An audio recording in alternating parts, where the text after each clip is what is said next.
your level. Now, this screen you're seeing right here is what a guild would see when they're recruiting for members. So they can say they're only looking for max level. They can say the type of play style they want, casuals, hardcores, and then down at the bottom you can make a comment. For instance, you can only raid after 7:30, something like that. And then people could see this stuff and be able to filter through it.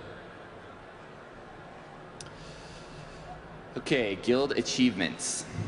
This is another thing we wanted to do along to expand the achievement system to really support the idea of doing something really great in the game, but doing it with your friends. So the concept here, like I mentioned earlier, is that we're going to have a ratio.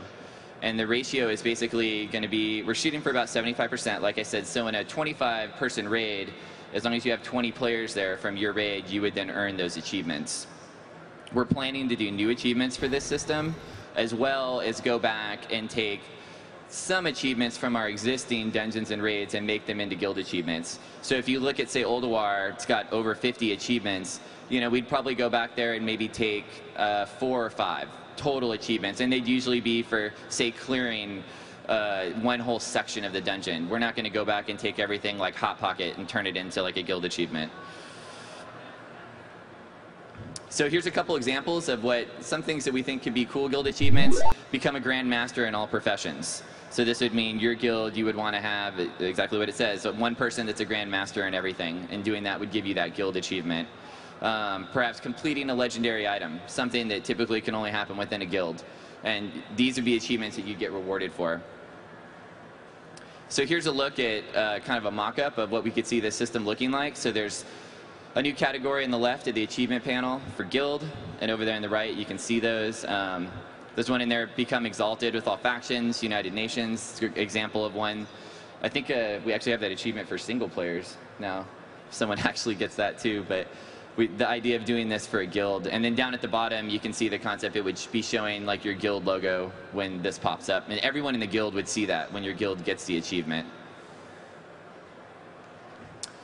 So finishing up, a couple new features we're talking about. One big thing in the interface is to do a guild news feed.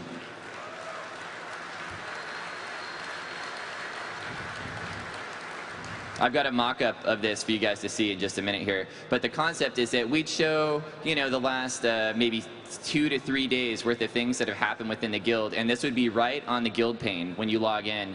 We're going to do a whole new UI for the guild pane, and it would show things like boss kills.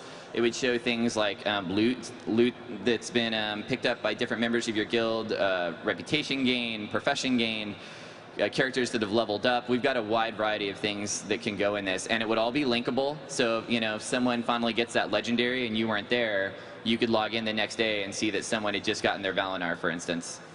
And this will be filterable.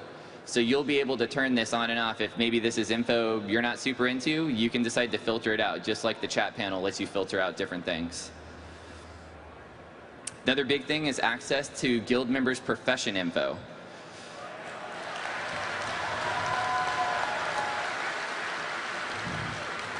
So this is going to let you you'll be able to sort by skill level. You'll be able to open and close roll-ups that show all the different professions. And if that member's online, you'll actually be able to look right directly into their profession book and see all the recipes they can make.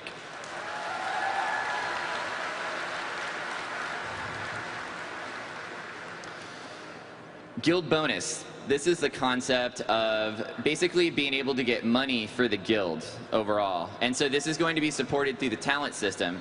And the pitch here is that you'll be able to spend a certain amount of talent points to up a percentage of gold. And this is extra gold that would drop. So let's say, you know, you kill Yogg and he normally drops 10 gold and you have 5% extra here. He's going to drop that extra gold, and when it's looted, it will go directly to the guild bank automatically.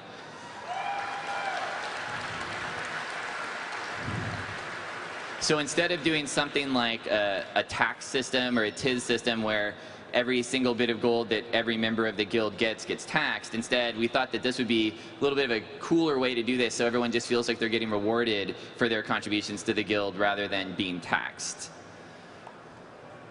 Another thing through the UI we'd like to do is to be able to invite other guilds to events, and we think this is great for pug guilds.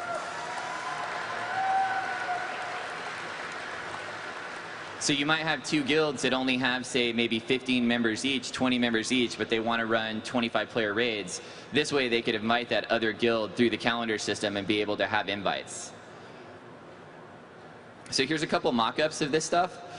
Here you can see the profession panel, and you can see there's rollouts to open and close. You can see the skill level for people, all that's sortable. And then over there on the right, you can see the concept of the guild news. So you can see people earning achievements, items that have been looted, bosses that have been killed. There's a little bit of a mix around there on the UI. You can see the guild experience now, your guild currency.